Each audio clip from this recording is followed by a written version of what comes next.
Ako ata ang pinakaunang teacher na pumasok sa araw na ito.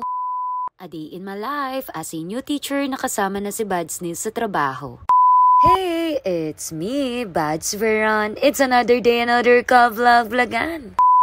Blessed Sunday mga kabads! At sa mga oras ng ito mga kabads, bumabiyahe na kami papunta sa school. At kung mapapansin nyo nga, madilim pa dahil madaling araw pa nga. Nakarating nga kami sa school ng 5:07 a.m. At grabe nga, hindi naman talaga halatang excited pumasok itong kasama ko.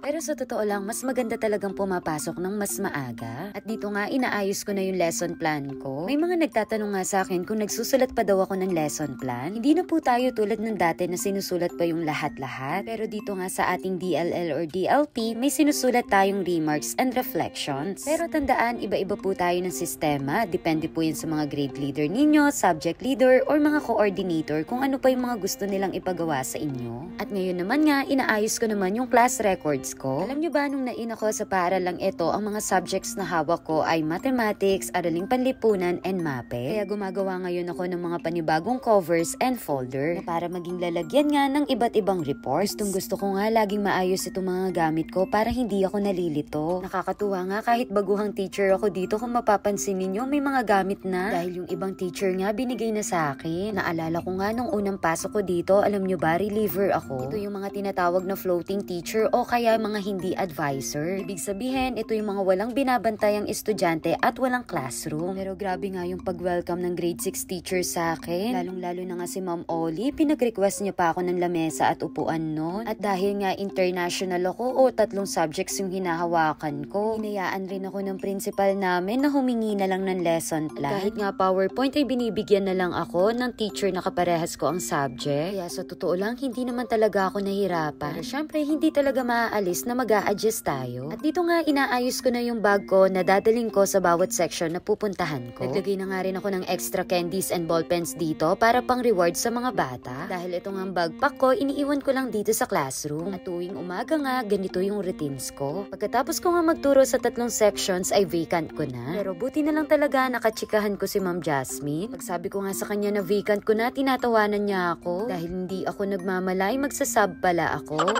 Dahil kapag inumpisahan ko na magturo, hindi na talaga ako humahawak ng cellphone. Kung may activity na akong pinapagawa sa mga bata, dun lang ako nagkakaroon ng time na i-check ang cellphone. Dahil tulad nga neto, hindi tayo nagmamalay na may mga emergency announcement. At habang vacant ko nga, nagbabasa na ako ng mga iba't ibang libro. Dahil sa totoo lang, last year, medyo nabawasan nga yung pagbabasa ko. At pagkatapos nga magturo sa lahat ng section, oras na para bumalik sa classroom. At ito naman yung time namin for NMP. At nagsulat nga ako sa board ng mga sasagutin nila. At habang ang lahat nga busy sa pagsagot sa math, nagtatawag naman ako ng mga batang mababagal magbasa. At pagkatapos nga nun, 12:45, uwian ng mga bata. Habang naglilinis naman yung mga cleaners, nagpapabasa pa rin ako. Oy ta, ikwa akong merano.